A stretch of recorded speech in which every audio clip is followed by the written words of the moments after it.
The 162-game grind of the MLB regular season is right around the corner, and while the action is well underway down in Florida as the Phillies get revved up and ready for the season, there are still plenty of decisions looming about the future of the franchise. And while we dove into quite a few of the positional battles looming on this Phillies team, we have not paid enough attention to the state of the catcher position and what this means for the Phillies moving forward. I want to break down why Rafael Marchan has a chance to be the biggest beneficiary of an opportunity that we weren't even fully aware was this large. So I wanted to break down the latest quotes flying out of spring training and sort of reflect on JT Realmuto's future with this Phillies team. So to dive right into it, I want to start off with the depth chart with this Phillies catcher position. JT Realmuto, no surprise, leading the way here that he will be the Iron Man behind the plate, as has been the case in past seasons. We should not expect to see JT at quite the rate that has been. There's been pretty open conversation and open dialogue about this sort of game plan in place to limit the wear and tear on his body behind the plate so he can step up and get a little more production when he is hitting the baseball there. And then to continue on, Rafael Marchan, which is really the crux of what I want to talk about today.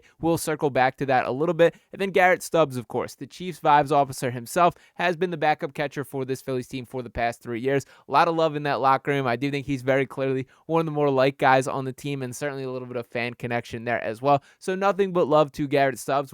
But with that being said, I will point out my co-host Luke Arcini was a little bit more bullish on the signing of Stubbs to bring him back for another season. Personally, I probably would have been ready to trust Marchan to give him this full-time opportunity to be the backup catcher and almost platoon catcher, depending on how seriously they go through with this JT Realmuto game plan here. Now, as far as JT as a whole, he certainly had a down year by his standards last year. In his 380 at-bats, had just 14 home runs and 47 RBIs. Did have 101 hits there, but he is 33, about to turn 34 in a couple days, and I do think it is fair to assess that we're starting to see him deteriorate a little bit. Now, with that being said as well, look around the rest of the major leagues. There just is not this, abundance of available good catchers.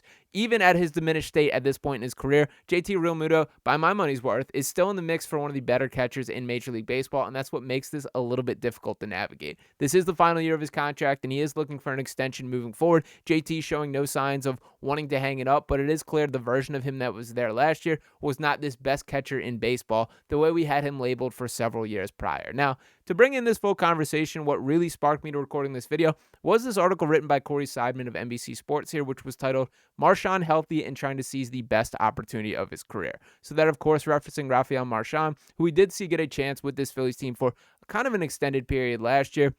And I was really impressed with what we saw from him. If he can take another step forward, we're starting to change our conversations. To set the tone for what Corey writes in this article, I think he did a really nice job of laying it out. That first, he highlights in these first two paragraphs the open roster spots, which number one on the Phillies bench, my guess would be Weston Wilson does win this race between Cody Clemens, Buddy Kenny, Cal Stevenson there. And then the second one in the Phillies bullpen. I think Taijuan Walker likely ends up with that spot, but a little bit more open competition there than we kind of have been acknowledged to this point. And then the real meat of what I want to get into, he writes, and then there's the backup catcher position, which has been occupied by Garrett Stubbs the last 3 seasons, but might not be in 2025. Stubbs is back for a 4th season with the Phillies, but he has a contract option remaining, which means he can be sent down to the minor leagues without first being passed through waivers. Rafael Marchan, the other catcher competing to back up JT Realmuto, does not have any options left. If he's healthy at the end of spring training and the Phillies do not break camp with him, they'd risk losing him to another team. Another club would almost certainly claim Marchan on waivers because he's a 26-year-old cost-controlled catcher with upside. So that is a little bit the intricacies of the decision. I personally feel that Marchan is not a guy that you should allow teams to have a chance at bringing to the organization. As the article points out, having a 26-year-old catcher that is cost-controlled, and especially when factoring the pipeline of talent behind him, that could be the necessary sort of connecting block between, that next generation, that catcher of the future, which the Phillies do believe they have in the system here. So looking for a bit of a short-term fix, I do think Marchan could be the guy here. And to continue on with the article as a whole, it writes, Marchan has been in Clearwater for 6 weeks. He arrived on January 6th and worked with a trainer for a month before pitchers and catchers started trickling in. He wanted to make sure he was around the right people at spring training for the best position for success. Marchan has missed so much time with his injury in his minor league career, and last spring he was behind schedule at this time because he hurt his back playing winter ball.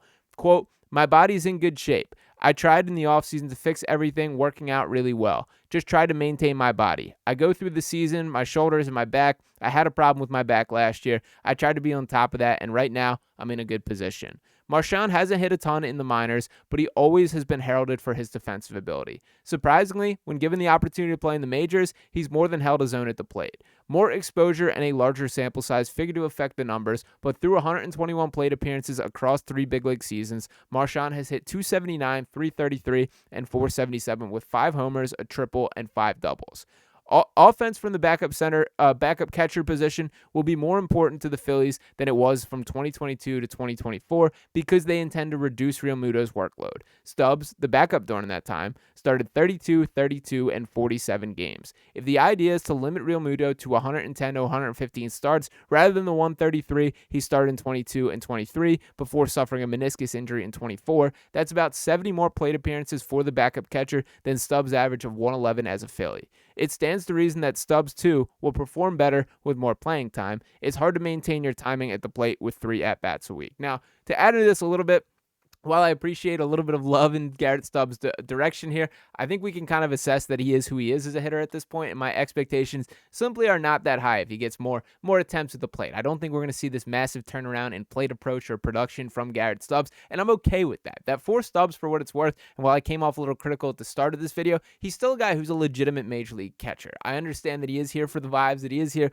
for a good time, lead the locker room, however you want to put it there, but the bottom line is that dude can still play, and I think defensively, and this seems to be a theme for the way that the Phillies do select their catchers here. He's a defense-first guy, that he's not going to make his money at the plate. He's there to control the pitchers, handle a game, call a game, and do the grunt work of what you want a catcher to do. Marchan sort of cut from that same mold, but I do think there's more to unpack at the plate, which is really enticing to me. And that's something where, if this is the true plan, if they are committed to limiting JT Realmuto's opportunities behind the plate in an effort to preserve him so he can produce better when batting there, I do think you got to buy into the guy with a little more upside and at least give him the opportunity to prove he's not ready. That's sort of my mindset here, is this is not a chance where it's give Marchan a chance to prove that he can do it. Let's see if he can't. That I thought he showed enough last year that is willing to earn an opportunity and be given an additional chance with a little bit longer leash than was the case, obviously, during that meniscus injury where there was that set timeline here. Now, to continue on with the article, do want to finish or go into this next part here, and this saying exactly that the Phillies have 4 other catchers in camp for depth purposes. None of these the most noteworthy of names here, and it continues, but we'll play Marchan and Stubbs a ton over the next 6 weeks. The biggest key for Marchan will be getting to the end of the Grapefruit League schedule healthy. Injuries over the years to his back, shoulder, hamate bone, and hamstring have cost him so much developmental time. Quote, "We like Marchan a lot," President of Baseball Operations Dave Dombrowski said shortly after last season ended. "We think he's a real good catcher. He's shown some offensive prowess also. He's had a lot of injuries, but when he's played very well." And I do think it is noteworthy that the most important decision makers in this Phillies franchise seem to really like this kid as a young talent. And for the Phillies team overall, we've talked a lot of how they have this kind of aging core here. That guys like Zack Wheeler, Aaron Nola, JT Realmuto, Kyle Schwarber, Bryce Harper, these are not names that are getting younger by any means. So having a 26-year-old with a little bit more upside, to me, is really appealing to have. It will be very interesting to see how they stagger this. It would not shock me if Thomson kind of sticks to the standards, goes by the book, a little bit old school, and gives first dibs to Garrett Stubbs at these. But I think it's going to be pretty much open competition between these two. And if Marchan blows him out of the water in spring training over these next 6 weeks, I don't think you can really take the opportunity from him. I think I've seen enough to say I'm willing to see what this guy can do, and it does kind of sound like the Phillies feel the same way there. So while JT Realmuto is absolutely the starting catcher on this Phillies team, we're going to have a lot more fluid conversations about the best way to utilize this lineup, limiting wear and tear on him, and ultimately what JT's bat level returns to will kind of decide how realistic this chance is. I also think there's a legitimate chance where we get about halfway through this season, and all of a sudden the takeaway is JT just might not have that power anymore.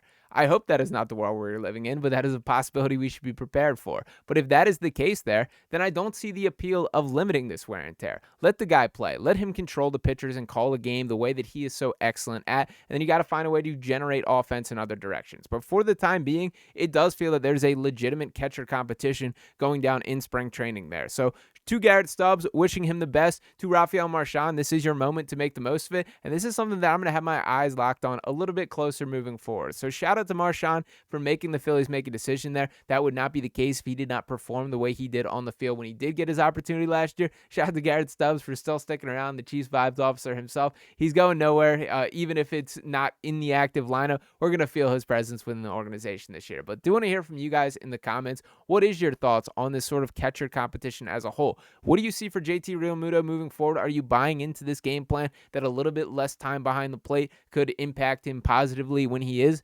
hitting right there? Or is this an opportunity which it is a lost cause? So drop your thoughts below. Appreciate each one of you guys tuning into this video as always. Make sure you're smashing that subscribe button if you have not already. Drop a like on this video. We'll be back talking with you next time right here on Phillies Digest. Peace.